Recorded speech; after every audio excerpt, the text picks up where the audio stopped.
fui yo. Yo misma, la pastora Adela. Fui quien, con la Biblia en una mano y el desprecio en la otra, levanté mi pie y golpeé con toda mi rabia la imagen de yeso de la Virgen de Guadalupe. Lo hice en la puerta de su propia iglesia, durante la procesión anual, mientras los devotos me miraban con ojos llenos de lágrimas y espanto. Lo hice mientras mi propia hermana, Carmen, una católica devota, me suplicaba con el alma rota que parase. A mis 58 años, tras décadas predicando un evangelio que en mis labios se había vuelto una espada, mi corazón era una piedra. Estaba convencida de que luchaba una guerra santa contra la idolatría que, según mi entendimiento, envenenaba el alma de mi gente. Esa imagen, para mí, no era más que yeso pintado, un ídolo mudo que robaba la adoración debida únicamente a Dios. Y yo, en mi soberbia, me sentía la encargada de demostrarlo, de romper el hechizo. Si esta historia que apenas comienza ya ha tocado algo en ti, si sientes la curiosidad o la necesidad de saber cómo termina este camino de odio y redención, te pido que me acompañes. Suscríbete al canal para no perderte nada. Dale a me gusta para que este testimonio llegue más lejos y, por favor, activa la campanita de notificaciones. Me ayudaría mucho y me llenaría de alegría si me dejas un comentario diciéndome desde qué ciudad o país me estás escuchando. Quiero sentir que no estoy hablando al vacío, sino a corazones que, como el mío, buscan la verdad. Mi nombre es Adela y hoy tengo 62 años, pero la mujer que cometió aquel acto terrible tenía 58. Nací y crecí en un pequeño pueblo del sur, un lugar donde las campanas de la Iglesia Católica marcaban el ritmo de los días y las procesiones eran el evento social del año. Mi familia, sin embargo, era una isla en medio de ese mar de catolicismo. Mis padres se habían convertido a la fe evangélica antes de que yo naciera, con el fervor de los conversos, con esa certeza absoluta de haber encontrado la única y verdadera luz. Crecí en un hogar donde la Biblia no era un libro más, sino el manual de instrucciones para la vida. Cada versículo era ley, cada interpretación de mi padre, una verdad inmutable. Y una de esas verdades, la más martilleada en mi mente infantil, era que adorar imágenes era el pecado más grave, una abominación a los ojos de Dios. Mi hermana Carmen, 2 años mayor que yo, nunca lo vio así. Ella era de naturaleza suave, soñadora. Encontraba belleza en los rituales, consuelo en la figura maternal de la Virgen. A escondidas, guardaba una pequeña estampa de la Guadalupe que nuestra abuela le había regalado antes de morir. Recuerdo el día que la descubrí. Yo tendría unos 10 años. Rebuscando en su cajón, encontré la imagen. Sentí una oleada de ira justa, de traición. Se la arranqué de las manos y la rompí en 1000 pedazos delante de sus ojos. «¡Esto es basura! ¡Estás ofendiendo a Dios!», le grité, mientras ella lloraba en silencio. Ese fue el primer ladrillo en el muro que construí entre nosotras. Para mí, su devoción era una debilidad, una prueba de que no había entendido nada. Yo era la fuerte, la guardiana de la fe pura. Con los años, esa convicción se convirtió en el motor de mi vida. Me convertí en pastora, y mi predicación era fuego y azufre. Mis sermones eran famosos por su dureza contra lo que yo llamaba la gran ramera, la Iglesia Católica. Me enorgullecía de mi firmeza, de no hacer concesiones. Veía el mundo en blanco y negro, salvación y condenación, verdad y mentira. Y en mi mapa espiritual, las estatuas, los rosarios y las vírgenes estaban inequívocamente en el territorio del enemigo.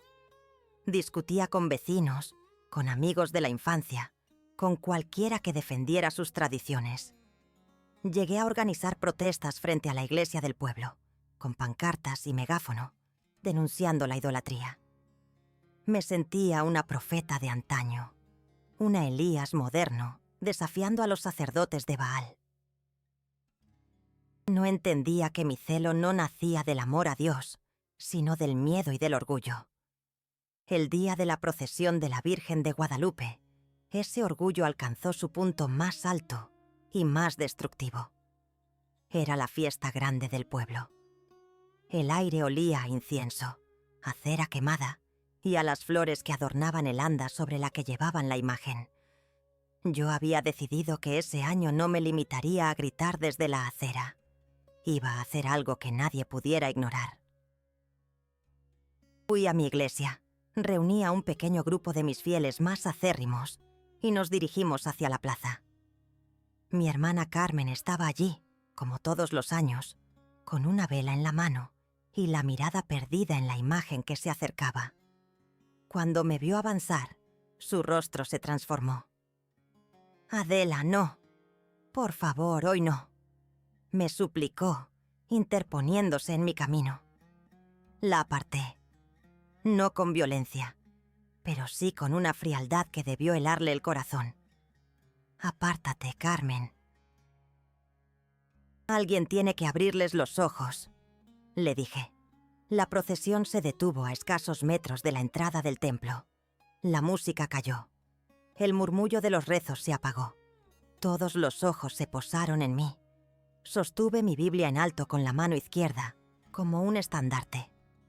Y entonces, en medio de un silencio sepulcral, avancé los últimos pasos. Miré el rostro pintado de la estatua de yeso, sus manos juntas en oración, su manto azul salpicado de estrellas doradas. No vi en ella nada sagrado. Solo vi el engaño, el símbolo de todo lo que yo combatía. Y con un grito que mezclaba un versículo de la Biblia con toda la rabia acumulada en mi corazón, levanté la pierna derecha y descargué una patada brutal en la base de la figura. El sonido del yeso al quebrarse fue seco, horrible. Un trozo de la túnica saltó por los aires. Un grito ahogado recorrió la multitud. Vi el rostro de mi hermana descompuesto por el dolor, como si la patada se la hubiera dado a ella. Pero yo, en mi ceguera, no sentí remordimiento. Sentí triunfo. Creí, en mi terrible arrogancia, que había ganado una batalla para Dios. Qué equivocada estaba. No sabía que en realidad acababa de iniciar la batalla más dura de mi vida, la batalla contra mí misma. El eco de ese golpe, el sonido del yeso partiéndose, resonó en mis oídos durante horas. Pero en el primer momento, lo que sentí no fue culpa, sino una oleada de euforia. La euforia del soldado que cree haber conquistado una fortaleza enemiga. Mientras la multitud retrocedía con un murmullo de horror e indignación, y mientras mi hermana Carmen se llevaba las manos a la boca, con los ojos anegados en una pena que yo no podía comprender, yo me mantuve firme, erguida, sosteniendo mi Biblia como si fuera un trofeo. Mi pequeño grupo de seguidores me rodeó, felicitándome en susurros por mi valentía, por mi firmeza en la fe.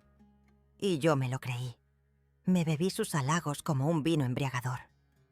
Regresé a mi casa esa tarde sintiéndome una gigante espiritual. Había hecho lo correcto. Había desenmascarado al ídolo. Pero la noche, como siempre, trae consigo una sinceridad distinta. La adrenalina de la confrontación se fue disipando, y con ella, la armadura de mi orgullo comenzó a mostrar sus grietas. Sola, en el silencio de mi pequeña casa, el rostro de Carmen no dejaba de aparecer en mi mente. No su rostro de católica devota, sino el de mi hermana. El de la niña con la que compartí juegos y secretos. El de la mujer que, a pesar de nuestras abismales diferencias, nunca había dejado de llamarme en mi cumpleaños. La patada no solo había roto una estatua de yeso, había roto el último y frágil puente que nos unía. Y por primera vez en mucho tiempo, esa victoria que tanto había saboreado por la tarde, ahora tenía un regusto amargo, un sabor a ceniza. Fue entonces cuando el dolor empezó. No era un dolor nuevo. Llevaba más de una década conviviendo con una artritis deformante que había ido retorciendo mis manos. Era mi cruz secreta, una debilidad que ocultaba con celo. Para mí, la enfermedad era una prueba de fe, y yo me jactaba de soportarla con una entereza casi bíblica. Pero esa noche, el dolor fue diferente. No fue el habitual ardor sordo en las articulaciones. Fue un asalto, un fuego líquido que trepaba por mis brazos, una tortura que me arrancaba gemidos involuntarios. Mis dedos, ya torcidos por la enfermedad, se contrajeron hasta convertirse en garras inútiles. Sentí como si 1000 agujas al rojo vivo se clavaran en cada nudillo, en cada falange. El dolor era tan intenso, tan abrumador, que me tiró de la cama al suelo. Allí, en la fría oscuridad de mi habitación, intenté hacer lo que siempre hacía: orar. Orar con la autoridad de una pastora. Reprender a la enfermedad en el nombre de Jesús. Declarar mi sanidad por la fe. Mis labios se movían. Pronunciaban las palabras que había dicho miles de veces desde el púlpito. Pero mis oraciones, que siempre habían sido para mí como flechas certeras que ascendían al cielo, esa noche caían al suelo como pájaros muertos. No había respuesta. No había consuelo. No había presencia. Solo silencio. Un silencio denso, pesado, un vacío que parecía burlarse de mi teología y de mis años de servicio. Grité a Dios. Le exigí una respuesta. Le recordé mis sacrificios, mi dedicación, mi lucha por su verdad. Pero el cielo era de latón. Y en ese silencio atronador, una idea terrible, una blasfemia para la mujer que yo era, comenzó a tomar forma en mi mente. ¿Y si no hay nadie escuchando? El miedo, un miedo primario y helado que no sentía desde la infancia, me atenazó. No era solo el miedo al dolor físico, que era insoportable. Era el miedo a la soledad absoluta. La soledad de estar sin mi hermana, a la que yo misma había alejado. La soledad de mis fieles, que me veían como una roca inquebrantable y no conocerían jamás esta faceta mía, rota en el suelo de su casa. Y la más terrible de todas las soledades, la soledad de estar sin Dios. Mi fe, esa construcción de granito sobre la que había edificado toda mi vida, se estaba desmoronando. Mi orgullo, mi certeza, mi justicia propia, todo se había convertido en polvo ante un dolor físico que no cedía y un silencio espiritual que me aplastaba. Me di cuenta de que la piedra no era la estatua que había pateado. La verdadera piedra, fría, dura e insensible, era mi propio corazón. Y esa noche, esa piedra se estaba rompiendo en 1000 pedazos, y el dolor era mucho más profundo que el de mis huesos. Estaba completamente sola, rota, y por primera vez en mi vida adulta, aterrorizada. Revivir esto, contaros esta caída en el abismo, no es fácil. Siento el mismo frío, la misma desesperanza que me embargaba en aquella oscuridad.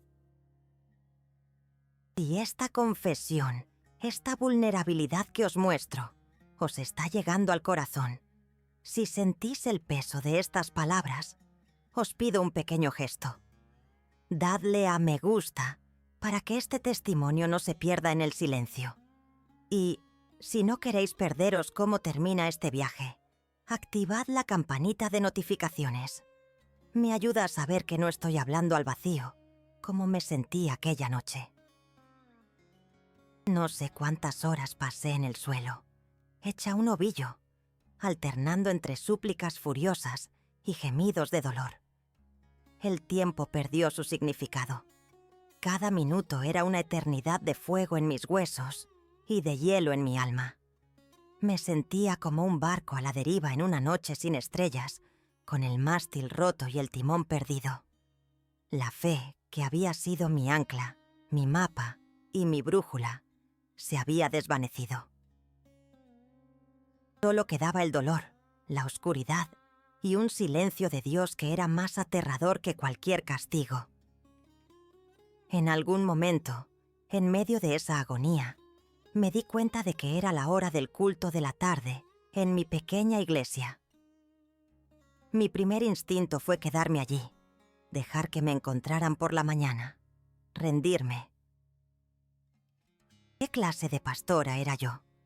Una que predicaba sanidad y poder mientras su propio cuerpo era un campo de batalla perdido y su espíritu un desierto. Pero entonces, una fuerza extraña, una especie de automatismo forjado por décadas de disciplina, me puso en pie. No era fe, no era esperanza, era puro y simple deber, el último vestigio de la mujer que yo había sido. Me arrastré hasta el baño, me lavé la cara con agua fría, intentando borrar las huellas de las lágrimas y del pánico. Me vestí con mi ropa de pastora, una falda larga y una blusa sobria. Cada movimiento era una tortura. Mis manos eran garras inútiles, apenas capaces de abrochar un botón. Me miré al espejo y vi a una extraña, una mujer de 58 años con los ojos de una anciana de 100, llenos de un miedo que nunca antes había conocido. Salí de casa y caminé hacia la iglesia como un autómata, recitando en mi mente los versículos que usaría en el sermón, palabras que ahora sonaban huecas, como ecos en una tumba. Llegué a la pequeña congregación, unas 30 almas sencillas que me miraban con devoción, esperando la palabra de Dios de mis labios. No sabían que su pastora era un fraude, un cascarón vacío. Comencé el servicio con la voz temblorosa, disimulando el dolor que me hacía morder el labio inferior. Cantamos los himnos, leí las escrituras. Y entonces llegó el momento de la oración. El momento en que, tradicionalmente, levantaba mis manos al cielo para interceder por mi rebaño. Era el gesto que había hecho miles de veces, un símbolo de mi autoridad y mi conexión con lo divino.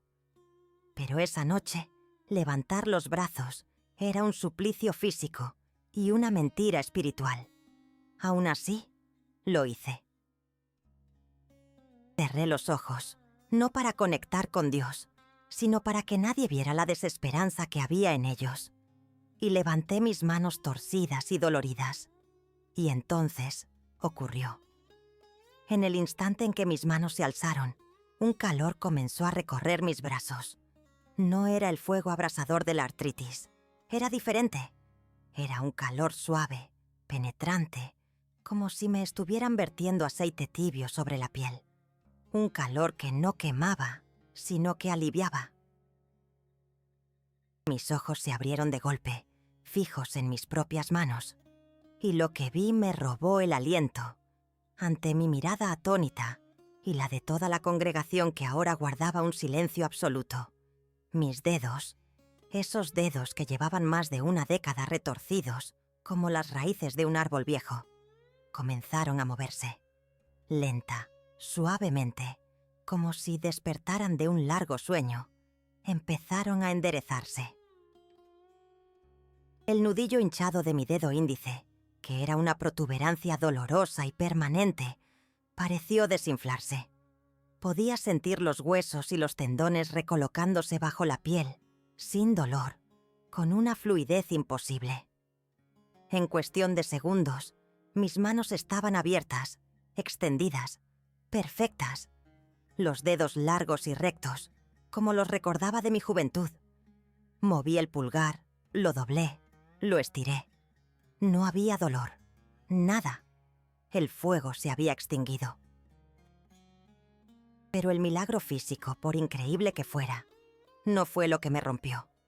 Fue lo que sentí en mi interior en ese mismo instante. No vi una luz cegadora ni escuché una voz del cielo. Fue algo mucho más sutil y abrumador. Sentí una presencia inconfundiblemente femenina y maternal. No la vi con los ojos, pero la sentí con cada fibra de mi ser. Sentí una mirada sobre mí, una mirada que no era de ira ni de juicio, a pesar de lo que había hecho horas antes. Era una mirada de una tristeza infinita, de una compasión que me desarmó por completo. Y en mi mente, sin que yo la llamara, sin que la deseara, apareció una imagen nítida, el manto azul salpicado de estrellas doradas de la estatua que yo había profanado. Pero ya no era yeso, era un refugio, un abrazo que me cubría en mi miseria y mi vergüenza. La verdad me golpeó con la fuerza de un rayo. Esta sanación no era una recompensa a mi fe quebrada. No era una respuesta a mis oraciones de exigencia. Era un acto de pura, inmerecida e incomprensible misericordia. Y venía de ella, de la madre a la que yo había insultado, despreciado y agredido. La que yo llamaba ídolo mudo me estaba respondiendo, no con un castigo, sino con una caricia que me devolvía la vida a las manos y me destrozaba el alma. El orgullo, esa torre de marfil en la que había vivido durante 58 años, se hizo polvo. La piedra de mi corazón se resquebrajó y se convirtió en arena. Mis rodillas cedieron y caí al suelo, no por el dolor, sino por el peso insoportable de aquella gracia. Y lloré. Lloré como no lo había hecho desde que era una niña pequeña. Un llanto desgarrador, un sollozo que venía de lo más profundo de mi ser, limpiando décadas de soberbia, de juicio y de odio. Lloraba por mi ceguera, por mi hermana, por la imagen rota, pero sobre todo, lloraba porque me sentía amada. Amada de una forma que mi teología no podía explicar y que mi corazón no merecía. Ese momento fue el verdadero punto de inflexión de mi existencia. Lo cambió todo, de una forma que aún hoy me cuesta poner en palabras. Si esta parte de mi historia te ha conmovido, si has podido sentir aunque sea un eco de lo que yo sentí en ese instante, te pido que me lo hagas saber con un me gusta. Y activa la campanita, porque lo que vino después, el camino para reconstruir mi vida desde esas cenizas, fue tan difícil como milagroso. Los días que siguieron a esa noche son un borrón en mi memoria. Una mezcla de asombro, confusión y un miedo que no se parecía a nada que hubiera sentido antes. Mi congregación me rodeó con un fervor renovado. Para ellos, lo que había sucedido era inequívoco. Dios había honrado la fe de su pastora con una sanidad espectacular. Veían mis manos perfectas y veían la prueba del poder de nuestra iglesia, de nuestra doctrina. Me pedían que orara por ellos con más insistencia que nunca, creyendo que esas manos ahora portaban un poder especial. Y yo sonreía, asentía y oraba, pero por dentro era un campo de batalla. Mi mente, la mente de la pastora Adela, la teóloga, la polemista, se rebelaba. Se negaba a aceptar la verdad que mi corazón, de alguna manera, ya conocía.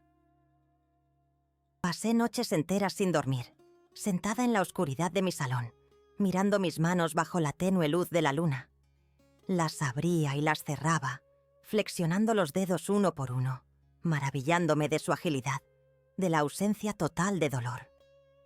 Eran mis manos, y a la vez no lo eran.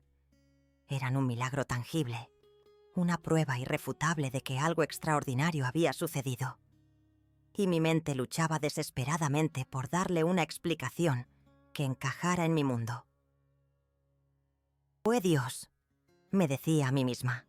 Dios en su soberanía, que decidió sanarme en ese momento para glorificar su nombre. Pero la explicación se sentía hueca, incompleta. ¿Y la presencia? ¿Y esa sensación abrumadora de un amor maternal? Susurraba una voz en mi interior. Mi mente racional contraatacaba. Fue el shock emocional por lo que hiciste en la procesión. Una manifestación psicosomática. Tu cerebro, abrumado por la culpa, creó una alucinación para darte consuelo. Intentaba construir un andamio teológico para sostener mi vieja vida. Me repetía versículos sobre el poder soberano de Dios, sobre sus caminos misteriosos. Me decía que el diablo podía disfrazarse de ángel de luz, que podía usar mis emociones para confundirme. Pero entonces miraba mis manos. La ciencia médica había sido clara. Mi artritis era degenerativa e incurable. Ningún shock emocional endereza huesos deformados. Ninguna alucinación borra una década de inflamación crónica. La realidad de mi cuerpo sanado era un martillo que golpeaba una y otra vez los muros de mi orgullo y mi doctrina. Y los muros comenzaban a agrietarse. La batalla dentro de mi cabeza era más feroz que cualquiera que hubiera librado desde un púlpito.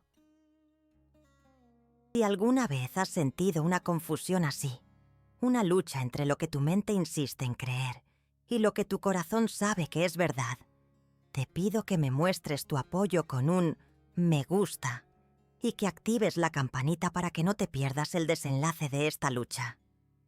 Y luego vinieron los sueños. No eran pesadillas de fuego y juicio, como habría esperado. Eran sueños tranquilos, increíblemente vívidos. En uno de ellos, volvía a estar en la plaza del pueblo, frente a la iglesia. Pero esta vez estaba sola. La imagen de la Virgen de Guadalupe estaba en el suelo, rota por mi patada. Me acercaba, esperando sentir el mismo triunfo de aquel día, pero solo sentía una pena infinita. Me arrodillaba junto a los trozos de yeso y, en el sueño, el rostro pintado de la Virgen giraba lentamente la cabeza y me miraba. No me miraba con ira, ni con acusación. Sus ojos pintados estaban llenos de una tristeza profunda, la tristeza de una madre que ve a su hijo herido y perdido. Y una de sus manos de yeso, la que no estaba rota, se movía y señalaba no a mí, sino a mi propio corazón. Despertaba con el corazón latiendo a 1000 por hora, bañado en un sudor frío, con la sensación de esa mirada triste grabada en mi alma. La vergüenza era un ácido que me quemaba por dentro. Cada vez que miraba mis manos sanas, no veía la bendición de Dios. Veía el recuerdo de mi arrogancia. Recordaba mi propia voz, resonando en el megáfono, llamando muñecos de escayola a las imágenes que otros amaban. Recordaba las risas burlonas con las que contaba a mi congregación cómo había debatido y vencido a algún vecino católico. Recordaba, sobre todo, el rostro de mi hermana Carmen, sus ojos suplicantes mientras yo levantaba el pie. Cada recuerdo era una brasa ardiente sobre mi conciencia. ¿Cómo podía haber sido tan ciega? ¿Cómo podía haber confundido el odio con el celo santo, la crueldad con la verdad? El milagro no me había traído paz. Me había traído una claridad dolorosísima sobre el monstruo de orgullo que yo misma había alimentado durante toda mi vida. Tras una semana de esta tortura interna, supe que no podía seguir así. No podía seguir predicando una cosa mientras mi alma estaba en guerra. Había una sola manera de empezar a encontrar la paz. Tenía que volver. Tenía que enfrentarme a lo que había hecho. Una tarde, cuando el sol empezaba a caer y las calles del pueblo se aquietaban, salí de mi casa.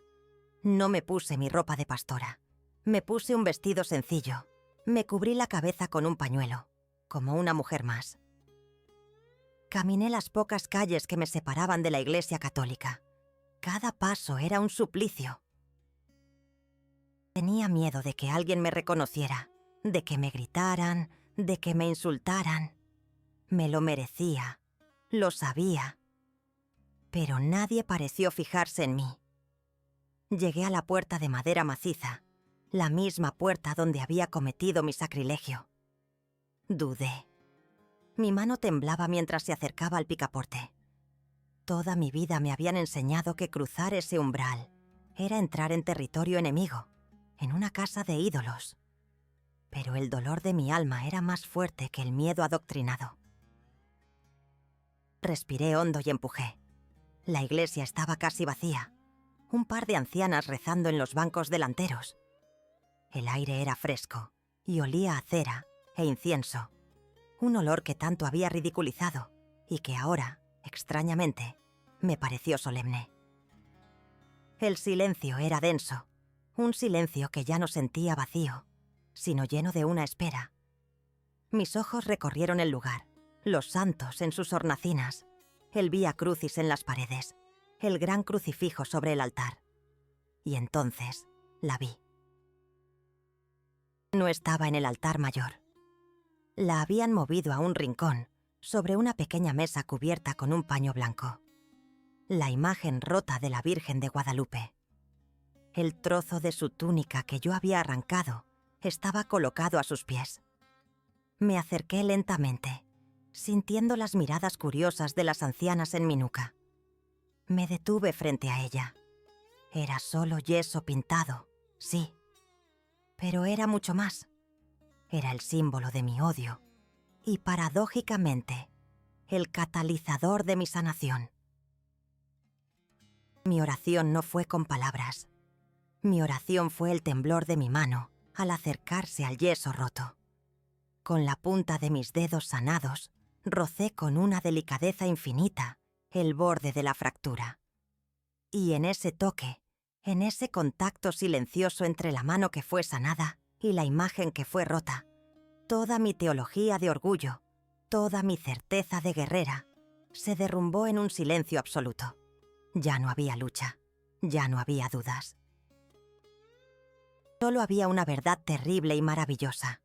Había sido amada en medio de mi peor pecado. Y esa verdad lo cambiaba todo. Salir de aquella iglesia fue como nacer de nuevo en un mundo que no conocía. El aire de la noche parecía más limpio, las estrellas más brillantes. Caminé de regreso a mi casa no como la pastora Adela, la guerrera de Dios, sino como una simple mujer, despojada de todas sus certezas, pero envuelta en una paz que no podía comprender. Ya no había lucha en mi interior, solo el eco de un toque, el recuerdo de un amor inmerecido y la visión de mis manos sanas, que se movían con una gracia que no les pertenecía. Eran el sello de un milagro que había destrozado mi mundo para construir uno nuevo sobre sus ruinas. Como es natural en un pueblo pequeño, la noticia corrió como pólvora, pero se dividió en dos relatos contradictorios. Por un lado, mis fieles hablaban con éxtasis de la sanación milagrosa de su pastora en pleno culto, una señal inequívoca del poder de nuestra fe.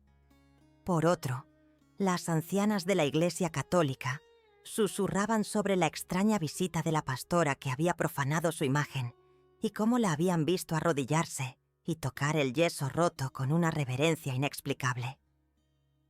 Las dos historias no encajaban, y yo era el nexo imposible entre ambas.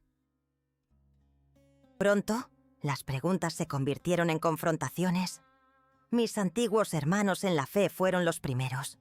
Vinieron a mi casa, con sus Biblias en la mano, dispuestos a rescatarme. «Pastora, ¿qué es eso que oímos? ¿Que ha estado en el templo de los idólatras?», me preguntaban con genuina preocupación. Intenté explicarles lo que había sentido, la presencia, la misericordia. Pero mis palabras chocaban contra el mismo muro que yo había construido durante décadas. «Eso es un engaño del diablo», me dijo un anciano diácono, con los ojos encendidos. «Satanás te ha sanado el cuerpo para robarte el alma. Te ha puesto una trampa con tus emociones, con tu culpa». Otros fueron más crueles. Me acusaron de haber perdido el juicio, de ser una traidora. Me miraban con una mezcla de lástima y desprecio. Los católicos del pueblo, por su parte, me observaban con una desconfianza comprensible. Me veían pasar y cambiaban de acera. Para ellos, yo era la mujer del odio, la que les había gritado y humillado. Mi supuesto arrepentimiento no podía ser más que una estrategia, una locura o, peor aún, una burla. Solo unos pocos me miraban con una curiosidad compasiva, pero nadie se atrevía a hablarme. Y luego estaban los que no creían en nada, para quienes yo era simplemente la pastora loca, la protagonista de un chisme fascinante, una mujer que había sucumbido a la presión y a la histeria.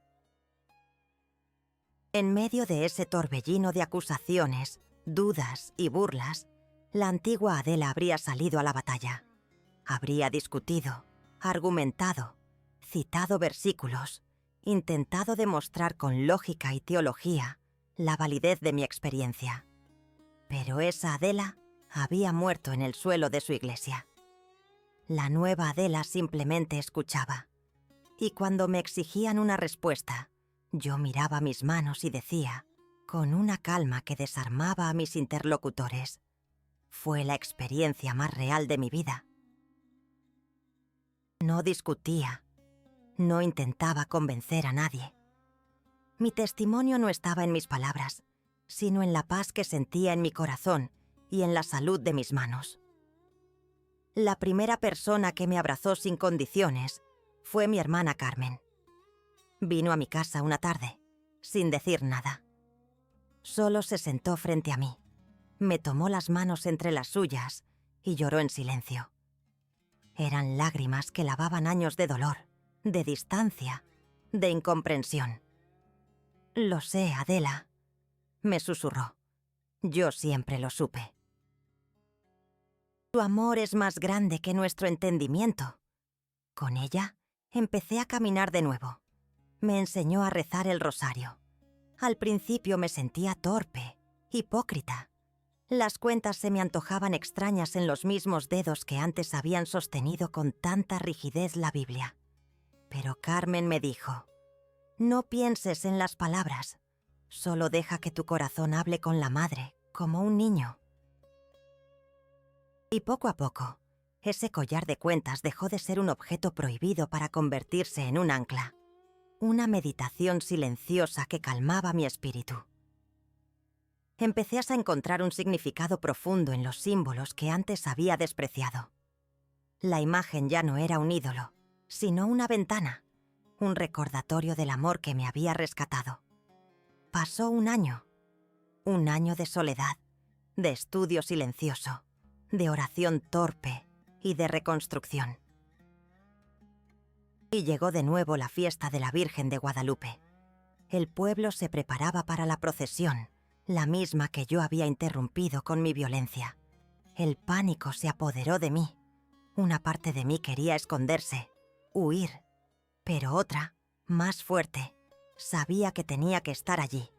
Tenía que cerrar el círculo. Fui, pero no como una profeta ni como una penitente. Fui como una más del pueblo. Me quedé al final de la multitud, con mi pañuelo en la cabeza, observando. La imagen que sacaban este año era nueva, reluciente. La imagen rota, me contó Carmen. La guardaban dentro de la iglesia como una reliquia, como un testimonio. Cuando la procesión pasó frente a mí, el sacerdote, un hombre anciano y bueno al que yo había insultado en innumerables ocasiones, me reconoció. Vi la sorpresa en sus ojos. La música se detuvo. El murmullo cesó. De nuevo, como un año atrás, todos los ojos se posaron en mí. Mi corazón martilleaba en mi pecho. El sacerdote, movido por algo que solo puedo llamar Espíritu Santo, me hizo un gesto con la mano, invitándome a acercarme. Caminé a través de la multitud que se abría a mi paso y me paré frente a todos. No traía una Biblia en la mano, no traía un megáfono, solo traía mi corazón roto y reconstruido. Mi voz temblaba al principio. «Muchos de ustedes me conocen», empecé. «Saben quién fui, saben el odio que había en mi corazón». Miré a mi hermana que me sonreía entre lágrimas. Hace un año, en este mismo lugar, yo cometí el acto más soberbio y horrible de mi vida. Cegada por mi orgullo, creyendo que servía a Dios, Ataqué lo que ustedes más aman. Levanté mis manos, las manos que todos en el pueblo recordaban torcidas y ahora veían sanas. Esa misma noche, mis manos fueron sanadas, pero el verdadero milagro no fue ese. El verdadero milagro fue que entendí que el mismo amor que yo desprecié, la misma misericordia maternal que yo pateé en un trozo de yeso, fue la que me alcanzó en mi miseria y me levantó del suelo. No vengo a hablar de religiones. Vengo a hablar de un corazón de piedra que fue convertido en un corazón de carne. Les pido perdón a todos ustedes por mi ceguera, por mi arrogancia, por cada palabra de juicio que salió de mi boca. Me arrodillé en el asfalto y el silencio fue absoluto, roto solo por el sollozo de algunos. Mi conversión no fue de un templo a otro, ni de una doctrina a otra. Mi conversión fue del ruido del orgullo al silencio de la humildad. Fue descubrir que la fe no es una fortaleza que defender, sino un hogar de puertas abiertas donde caben todos, especialmente los que, como yo, se han perdido. Esta es mi historia, mi verdad. Si este testimonio de una mujer que odiaba y aprendió a amar ha tocado algo en tu corazón, si crees que la misericordia puede romper las piedras más duras, te pido que me lo hagas saber con un me gusta en este vídeo. Y si no quieres perderte otros testimonios de fe y transformación, activa la campanita de notificaciones.